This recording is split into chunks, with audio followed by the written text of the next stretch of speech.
Hello everyone, welcome to the channel. और आप topic से समझ गए होंगे कि ये एक सीटेड रिवीजन सीरीज़ है। हमने इससे पहले एक क्लास ली थी जिसमें हमने ग्रोथ और डेवलपमेंट के कंसोलिडेट नोट्स कवर करे थे, जिसमें चाहे वो हिमांशी मैम की क्लासेस हों या फिर मोनिका मैम की क्लासेस हों, वहाँ से मैं जो भी नोट्स ले पाई और प्रीवियस ईयर क्वेश्चंस करने के बाद जो भी मुझे और कीवर्ड्स मिले वो मैंने उसी क्लास में ऐड ऑन कर दिए हैं। सिमिलर चीज़ मैंने यहाँ पर भी करी है और जो भी पैटर्न फॉलो हो रहा है क्वेश्चंस में वो भी हम यहाँ डिस्कस करेंगे। तो अगर हम देखें तो सोशलाइजेशन में मोस्टली 1 मार्क का क्वेश्चन आता है, 1 मार्क क्वेश्चन आएगा।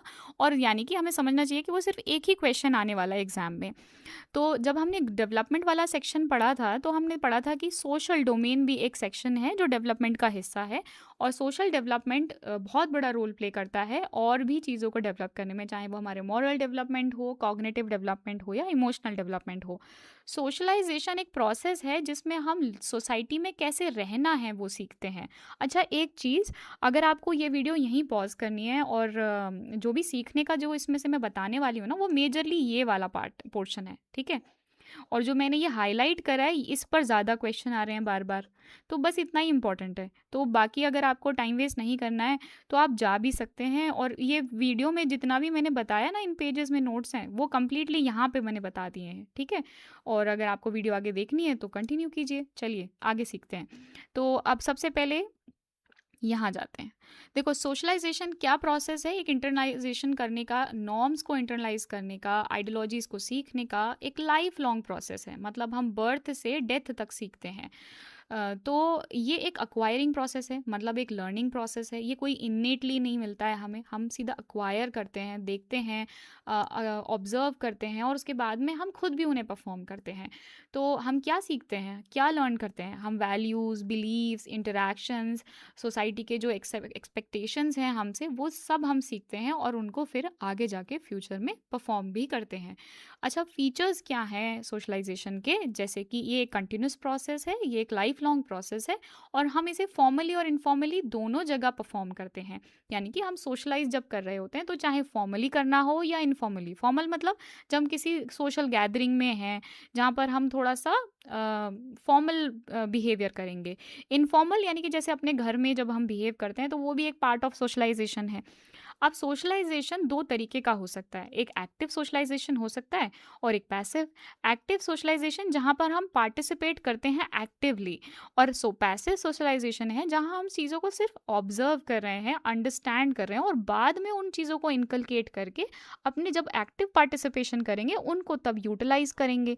तो एक्टिव सोशलाइजेशन क्या है कि जहाँ पर एक बच्चा इन्वॉल्व है एक्टिविटी करने में, जैसे फैमिली गैदरिंग्स में या फैमिली में या फिर स्कूल में जब वो गेम्स खेल रहा है या फिर कोई प्रोजेक्ट कर रहा है, अपने टीममेट्स के साथ, क्लासमेट्स के साथ में कोऑर्डिनेट करना सीख रहा है।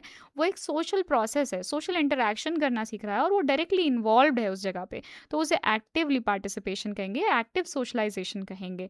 पैसिव सोशलाइजेशन में जैसे अब वो कोई बच्चा टेम्पल गया और उसने देखा कि वहाँ पे क्या रिचुअल परफॉर्म हो रही है, पंडित जी क्या कर रहे हैं, या गैदरिंग चर्च में गया या मॉस्क में गया, तो उसने जो भी वहाँ सीखा वो चीज़ें वो ऑब्जर्व करने के बाद में उससे जो भी उसकी अंडरस्टैंडिंग बनी वो उसको अपने जब एक्टिव पार्टिसिपेशन हो रहा होगा वो वहाँ पर उसको यूटिलाइज कर सकता है। इसको पैसिव सोशलाइजेशन कहते हैं। यानी कि पैसिव सोशलाइजेशन एक्चुअल में एक्टिव सोशलाइजेशन को हेल्प करता है। अब अगर टाइप्स को समझें तो सोशलाइजेशन 4 कैटेगरी में हमने डिवाइड करा है, जैसे प्राइमरी, सेकेंडरी, एंटिसिपेटरी और रीसोशलाइजेशन। प्राइमरी सोशलाइजेशन ऐसा है जब हम बिल्कुल प्राइमरी लेवल पे, फाउंडेशनल स्टेज पे कुछ सीखते हैं अपनी फैमिली, अपने सिबलिंग्स से, और ये बिल्कुल बेसिक लेवल पर होता है और इसीलिए इसको हम प्राइमरी कह रहे हैं। स्टार्टिंग में ही हम 0 से जब 2 इयर्स के होते हैं तो हम ये सब अपनी फैमिली से सोशलाइज करना सीखते हैं। और फिर आता है सेकेंडरी सोशलाइजेशन, जब हम स्कूल जाना शुरू कर देते हैं या फिर किसी गेट टुगेदर्स में जाते हैं, सोशली इंटरेक्ट कर रहे होते हैं और लोगों के साथ फॉर्मली इंटरेक्ट करते हैं, तो उसको हम सेकेंडरी सोशलाइजेशन में काउंट करते हैं। अच्छा, जो प्रीवियस ईयर क्वेश्चंस है ना, उसमें जब भी कहीं पे आप फैमिली वर्ड देखोगे तो आप उसको डायरेक्टली, जैसे कोई ऑप्शन आया प्रीवियस ईयर क्वेश्चन, कोई स्टेटमेंट दी गई कि सो एंड सो चाइल्ड ऐसा कुछ कर रहा है, अब ये बताओ ये कौन से टाइप का सोशलाइजेशन है, तो आपको कैटेगरी दी जाएगी कि क्या ये प्राइमरी है या सेकेंडरी है। तो आप हमेशा जब भी फैमिली वर्ड देख रहे हैं तो डायरेक्टली आप उसको ऑप्शन को एलिमिनेट कर सकते हैं कि हाँ ठीक है, ये वाला ऑप्शन करेक्ट है, प्राइमरी सोशलाइजेशन हो रहा है यहाँ पे जब भी फैमिली से कुछ बच्चा सीख रहा है तो। और बाकी के जो ऑप्शंस आएंगे वो यूजुअली सेकेंडरी के लिए होंगे। तो आगे बढ़ते हैं। एंटिसिपेटरी सोशलाइजेशन कैसा होता है? मतलब एक बच्चा या एक स्टूडेंट या एक पर्सन जब किसी भी कम्युनिटी का हिस्सा बनना चाहता है और वो उसके लिए उनका जो वे ऑफ लिविंग है वो अक्वायर करे या अडॉप्ट करे, तो उस प्रोसेस को कहते हैं कि एंटिसिपेटरी प्रोसेस है या एंटिसिपेटरी सोशलाइजेशन वो बच्चा कर रहा है। अब रीसोशलाइजेशन कैसा होता है? जैसे आफ्टर मैरिज वुमेन की लाइफ कंप्लीटली चेंज हो जाती है। उसको एक सोशलाइजेशन प्रोसेस पता था, उसको सोशलाइज करना आता था, लेकिन वो कंप्लीटली फ्रॉम बेसिक सीखना शुरू करती है क्योंकि उसका इन्वायरमेंट चेंज हो गया है। Just because of change of environment she has to socialise again. तो उसको हम रीसोशलाइजेशन कह रहे हैं। अच्छा, ये एजेंट्स हैं। एजेंट्स, तो यहाँ पर ना क्वेश्चन कैसे आता है, ये वाला ये इंपॉर्टेंट है। प्राइमरी सोशलाइजेशन और सेकेंडरी सोशलाइजेशन में कौन से प्राइमरी सोशल एजेंट्स हैं और कौन से सेकेंडरी एजेंट्स हैं, ये इंपॉर्टेंट हो जाता है। किस एज पीरियड के लिए बात हो रही है, इससे आपको हेल्प मिलेगी वहाँ पर क्वेश्चन को आंसर्स मतलब ऑप्शंस एलिमिनेट करने में। ठीक है, इसको अभी हम डिस्कस करेंगे, पहले प्रोसेस डिस्कस कर लेते हैं। या एजेंट्स मैं एक बार बता ही देती हूँ कि family, religion, media, language, peer group, education, ये सब क्या है, एजेंट्स हैं जिनसे बच्चा सीखेगा। ये हेल्प करेंगे सोशलाइज करने में, बच्चे को प्रोसेस करने में। अब प्रोसेस कैसा होता है एक्चुअल में, सोशलाइजेशन शुरू कैसे होता है सोशलाइजेशन, सोशल प्रोसेस कैसे वर्क करता है। तो जब बच्चा बहुत छोटा होता है तो वो इमिटेट करता है, वो लोगों को कॉपी करता है। उसके बाद में उसे नहीं पता कि चीज़ें गलत हैं या सही, तो वो एक गाइडेंस में सीखता है कि अच्छा ये चीज़ें गलत हैं, ऐसे नहीं करना है। जब कोई बाहर से आए तो उनको नमस्ते करना है या फिर अपने से बड़ों से इज्जत से बात करनी है, वो सब चीज़ें एक गाइडेंस में बच्चा सीखता है। उसके बाद में बच्चा खुद आइडेंटिफाई करता है कि अच्छा लोगों का कैसा इन्फ्लुएंस है एक दूसरे के ऊपर, उससे वो अपना एक रोल मॉडल डिसाइड करता है। पॉजिटिव और नेगेटिव इन्फ्लुएंसेस को देखते हुए वो चीज़ों को सेलेक्ट करता है खुद से। अच्छा, एक लैंग्वेज एक्वायर करने की वजह से बच्चे को बहुत हेल्प मिलती है सोशलाइज करने में।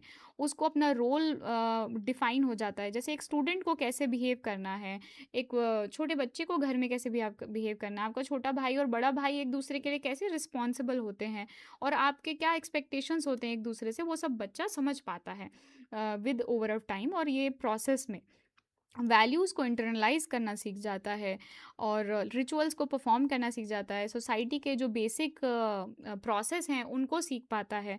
एडजस्टमेंट एंड पार्टिसिपेट भी करता है। अच्छा, जब बच्चा पार्टिसिपेट करेगा तो वो धीरे धीरे एडजस्ट भी करेगा। यहाँ एडजस्टमेंट कॉम्प्रोमाइज़ को नहीं कहा गया है, यहाँ एडजस्टमेंट कहा गया है कि राइट टाइम पर राइट वे ऑफ बिहेवियर कैसे परफॉर्म करा जाए फॉर राइट रिजल्ट, वो एडजस्टमेंट है। ठीक है, नेक्स्ट चीज जो मोस्ट इंपॉर्टेंट है इस पूरे वीडियो में इज दिस। ठीक है, ये चीज यहाँ पर प्राइमरी सोशलाइजेशन किस पीरियड में हो रहा है, 0 से 2 यानी कि बर्थ से 2 साल की उम्र तक। और कौन से एजेंट्स हैं, family and siblings. Family most important है। ठीक है, जहां भी फैमिली आ रहा है you have to click for the primary socialisation. Secondary socialisation 2 part में होता है, अर्ली चाइल्डहुड और लेटर चाइल्डहुड। अर्ली चाइल्डहुड 2 से 6 साल, लेटर चाइल्डहुड 6 से 12 साल की उम्र में। और एजेंट्स कौन से होंगे, टीचर्स, फ्रेंड्स, स्कूल, ये सब लोग एजेंट्स हैं सेकेंडरी सोशलाइजेशन के। इनकी वजह से बच्चा क्या सीखता है, कोऑर्डिनेशन सीखता है, इसलिए हम इसको सेकेंडरी सोशलाइजेशन कह रहे हैं। इंटरैक्शन सीखता है, फॉर्मल इंटरैक्शंस।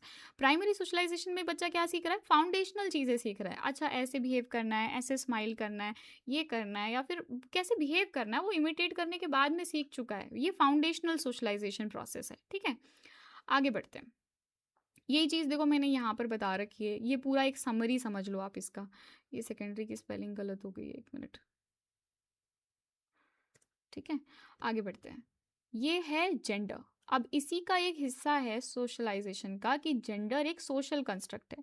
मतलब हमने, सोसाइटी ने ये टर्म लेके आया है, सोसाइटी ने ये टर्म दिया है जेंडर। वैसे तो बायोलॉजिकली टर्म क्या होती है, सेक्स, मतलब जिसमें हम मेल, फीमेल और इंटरसेक्स को जानते हैं, जिसमें हम बॉडी के स्ट्रक्चर के बेसिस पे, हार्मोनल स्ट्रक्चर के बेसिस पे, सेकेंडरी सेक्सुअल कैरेक्टर्स के बेसिस पे किसी को मेल और फीमेल डिफाइन करते हैं या इंटरसेक्स डिफाइन करते हैं।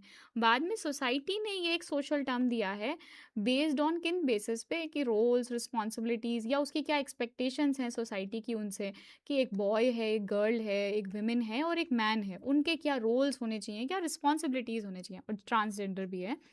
अब आगे जो इम्पोर्टेंट है इस पूरे टॉपिक में वो है, एक तो ये टर्म हो गई कि gender is a social construct. दूसरी चीज़ ये टर्मिनोलॉजीज हैं कि जेंडर डिस्क्रिमिनेशन क्या होता है, जेंडर इनइक्वालिटी क्या होता है, इक्विटी क्या होता है, या जेंडर स्टीरियोटाइप क्या है।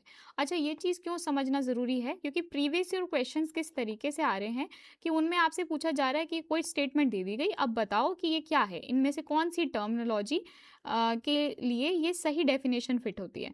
तो इसीलिए आपको इसकी कंप्लीट बेसिक नॉलेज पता होनी ज़रूरी है कि जेंडर डिस्क्रिमिनेशन क्या होता है, इनइक्वालिटी इक्वालिटी क्या होता है, और जेंडर इक्विटी और स्टीरियोटाइप क्या होता है। तो चलिए समझते हैं। जेंडर डिस्क्रिमिनेशन क्या होता है, जब एक जेंडर को ज़्यादा फेवर किया जाए किसी स्पेसिफिक चीज़ के लिए, तो उसको जेंडर डिस्क्रिमिनेशन कहते हैं, और दूसरे जेंडर को वो चीज़ ना दी जाए या उसको डिप्राइव करा जाए। डिप्राइव मतलब कि उसको वो चीज़ कम दी जा रही है। जैसे घर में पुराने टाइम पे लोग क्या करते थे कि लड़की को कम खाना देंगे या लड़की को ज़्यादा न्यूट्रिशियस फूड नहीं देंगे, और लड़के को ज़्यादा न्यूट्रिशियस फूड देंगे कि इसे और दूध पिलाओ, ये तो घर से बाहर जाता है, आदमी को तो ज़्यादा काम करना है, उसको ज़्यादा खाने की ज़रूरत है। जबकि ऐसा नहीं है, सब अपनी नीड के हिसाब से खाएंगे, अपनी रिक्वायरमेंट के हिसाब से खुद खा सकते हैं, ये कोई फिक्स नहीं करा जा सकता। तो ये डिस्क्रिमिनेशन है। ऐसे ही जेंडर इनइक्वालिटी बहुत ज़्यादा हो जाती है। जब जेंडर इनइक्वालिटी होती है, पार्शियलिटी करी जाती है, अपॉर्चुनिटीज़ नहीं दी जाती हैं, तो एक जेंडर पीछे रह जाता है। चाहे वो विमेन हो या मेन हो, दोनों को ही हमें राइट अपॉर्चुनिटीज़ देना बहुत ज़रूरी है। और हमारे सोसाइटी में विमेन एम्पावरमेंट जो ये स्टार्ट हुआ, ये इसीलिए हुआ क्योंकि विमेन के साथ में डिस्क्रिमिनेशन होने की वजह से, उनके साथ में जो इनइक्वालिटी थी, उसकी वजह से बहुत से सोशल इश्यूज़ क्रिएट हो रहे थे। तो अगर हम इनको टैकल कर लेते हैं, तो हम सोसाइटी के बहुत से इश्यूज़ को टैकल कर पाएँगे। ठीक है? जेंडर इक्वालिटी क्या है? जेंडर इक्वालिटी क्या है? जब हम इर्रिस्पेक्टिव उनके फिज़िकल या बायोलॉजिकल डिफरेंसेस को बिल्कुल ध्यान में नहीं रखते हैं और उनको ट्रीट करते हैं बिल्कुल सेम, उनमें कोई डिफरेंस नहीं देखते हैं। मगर हमें जेंडर इक्वालिटी से ज़्यादा ज़रूरी इस पॉइंट पे जेंडर इक्विटी पे ध्यान देना ज़रूरी है। जेंडर इक्विटी क्यों? क्योंकि हमें ये समझना ज़रूरी है कि चाहे मेल हो या फीमेल हो, उनकी अलग-अलग नीड्स हो सकती हैं, अलग-अलग वांट्स हो सकते हैं। उनकी नीड्स को हमें समझना ज़रूरी है, उसके हिसाब से उन्हें अपॉर्चुनिटीज़ देना, उन्हें फैसिलिटीज़ देना ज़रूरी है, तभी हम उस गैप को कम कर पाएँगे। हमें देखते हैं कि फीमेल्स के साथ में बहुत ज़्यादा पार्शियलिटी होती है, उनको घर से बाहर जाना भी बहुत टफ़ लगता है, सोसाइटी उनको बहुत रोकती है, और जो मेल्स होते हैं, उनको कभी भी इमोशनल सपोर्ट नहीं देती है सोसाइटी। कहती है कि मर्द तो स्ट्रॉन्ग होता है, ये वो।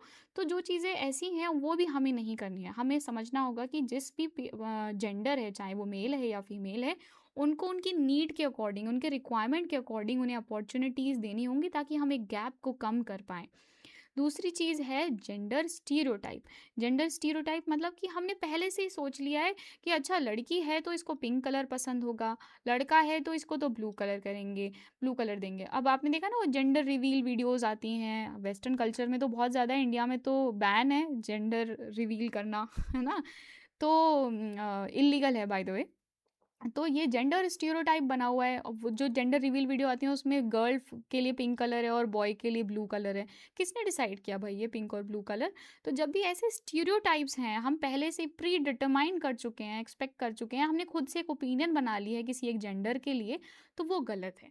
हमें ये खुद से नहीं करना है, उनको पूरी एक आज़ादी देनी है अपने हिसाब से चीज़ें करने की, और खुद को भी इतना नैरो माइंडेड नहीं रखना है। दूसरी चीज़, एक टीचर की रिस्पॉन्सिबिलिटी है कि वो ये समझे कि उसे क्लास में किस तरह की टर्म्स का यूज़ करना है। ये एक पेडागोजिकल सेक्शन है सोशलाइजेशन से रिलेटेड, जहाँ पर हम समझते हैं कि हमेशा नॉर्मल जेंडर नॉर्मल नहीं, कोई और टर्म यूज़ होती होगी, आई डोंट रिमेंबर, क्या बोलते होंगे, मतलब नॉर्मलाइजेशन करना है, हमें डिफरेंशिएट नहीं करना है कि जैसे पुलिस मैन है तो पुलिस मैन ना बोलकर पुलिस पर्सन बोलेंगे। मतलब ऐसे वर्ड्स का यूज़ करना है अपने स्टूडेंट्स के सामने कि वो उससे इनइक्वालिटी ना फ़ील करें, इन्फीरियर ना फ़ील करें कि विमेन के लिए तो ये चीज़ें हैं ही नहीं या मेन के लिए ये चीज़ें तो हैं ही नहीं, ठीक है? क्लास में हमें बहुत न्यूट्रल रहना है, न्यूट्रल लैंग्वेज यूज़ करनी है, आई मीन टू से। चलिए फिर नेक्स्ट वीडियो में मिलते हैं, और अगर प्रीवियस ईयर क्वेश्चंस डिस्कस करने हैं तो आप मुझे नीचे वीडियो में बता दीजिएगा, हम वो भी डिस्कस कर लेंगे और एनालाइज कर लेंगे कि हमें और कैसे नोट्स को प्रिपेयर करना है, ठीक है? See you in the next video, bye.